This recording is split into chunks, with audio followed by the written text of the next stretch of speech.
महाराष्ट्र विधानसभा चुनाव के लिए बीजेपी रविवार को अपना घोषणा पत्र यानी संकल्प पत्र जारी किया। गृह मंत्री अमित शाह खुद घोषणा पत्र को उन्होंने सार्वजनिक किया।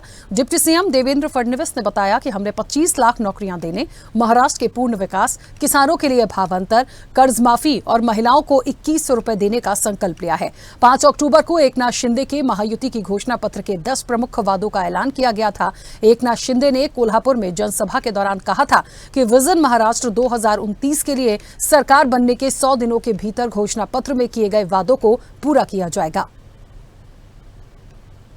अभी जिस संकल्प पत्र का विमोचन हुआ, वो संकल्प पत्र ये महाराष्ट्र की महान भूमिका, सारी जनता के आकांक्षाओं का प्रतिबिंब है।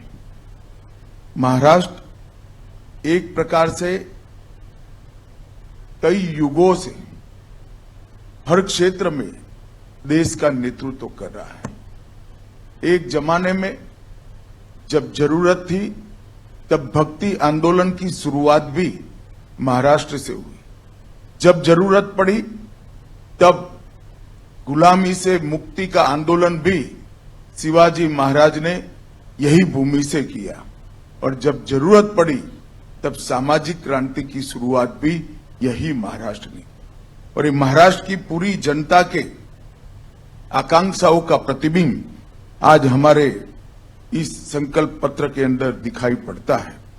आज यहां पर मैं आप सबके सामने उपस्थित हूं। इस वक्त हमारे एनडीए की जो सरकार, महायुति की सरकार चल रही है, उसने किसानों का सम्मान करने की बात की है, गरीबों का कल्याण करने को जमीन पर उतारने का काम किया है, महिलाओं का स्वाभिमान बढ़ाने के लिए हम योजनाएं लेके आए हैं, और विरासतों का पुनरुत्थान करने का काम भी महायुति सरकार ने किया। ये डबल इंजन की सरकार ने करीब करीब 10 साल के अंदर महाराष्ट्र के विकास के लिए ढेर सारे काम किए हैं। आज मैं इस मंच से शरद पवार जी को पूछना चाहता हूं, 10 साल तक आप यूपीए की सरकार में मंत्री थे। 2004 से 14 महाराष्ट्र के विकास के लिए क्या किया, वो महाराष्ट्र की जनता को आपको बताना चाहिए। 10 साल में यूपीए की सरकार ने, एक प्रकार से अघाड़ी की सरकार ने, महाराष्ट्र को सिर्फ 1,91,384 करोड़ रुपए, और नरेंद्र मोदी सरकार ने 14 से 24 तक 10,15,890 करोड़ रुपया दिया। एक और करीब करीब 2 लाख करोड़ रुपया, और मोदी जी ने 10 लाख करोड़ रुपया दिया। मैं अघाड़ी के मित्रों को पूछना चाहता हूं, आपका हिसाब आप महाराष्ट्र की जनता के सामने रखेंगे क्या? 10 साल तक महाराष्ट्र को कितना अन्याय हुआ, जबकि उस वक्त भी ऊपर और नीचे दोनों जगह आपकी सरकार थी। और 10 साल में हमने 10 लाख करोड़ रुपया दिया, जब दोनों जगह एनडीए की सरकार थी। ये अंतर है महायुति और अघाड़ी के बीच में। हमने सिंचाई नेटवर्क को नीलवड़े बांध, गोसीखुर्द, टेम्भू और जलयुक्त शिवार, जो देवेंद्र जी जब मुख्यमंत्री थे तब योजना लाए थे, इससे महाराष्ट्र की भूमि को सिंचन क्षेत्र के अंदर 30% की बढ़ोतरी करने का काम हमारी यूपी सरकार ने किया। अभी जिस संकल्प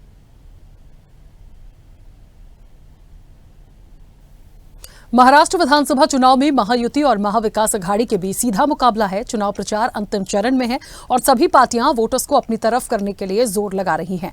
इसी कड़ी में केंद्रीय गृह मंत्री अमित शाह महाराष्ट्र विधानसभा चुनाव प्रचार के लिए पहुंचे थे और अमित शाह ने महाविकास अघाड़ी पर जमकर हमला बोला। शिवाजी महाराज के सिद्धांतों पर चलने वाली भाजपा और महायुति की सरकार बनाइए। महायुति सरकार, भाइयों बहनों, ये जो अघाड़ी है,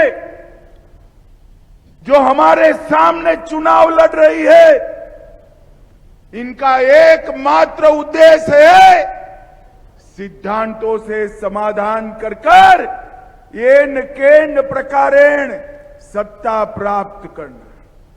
और भारतीय जनता पार्टी, शिवसेना और अजीत दादा की एनसीपी का उद्देश्य है शिवाजी महाराज के सिद्धांतों पर महाराष्ट्र को देश का नंबर 1 राज्य बनाना। नंबर 1 राज्य। मैं यहां जब आया हूं तब मैं अघाड़ी वालों को पूछना चाहता हूं, कांग्रेस पार्टी, शरद पवार जी और उद्धव ठाकरे तीनों एक दल के अंदर लड़ रहे हैं। आप मुझे बताओ भाई, ये राहुल बाबा हमारे सावरकर जी का विरोध कर रहे हैं। रावेर वालों, आप लोग उससे सहमत हो क्या? जोर से बोलो, सहमत हो? आज मैं कहकर जाता हूं, उद्धव जी, आप में अगर दम है तो राहुल बाबा से सावरकर जी और बाला साहब ठाकरे के लिए 2 अच्छे शब्द बुला दो भैया, 2 अच्छे शब्द।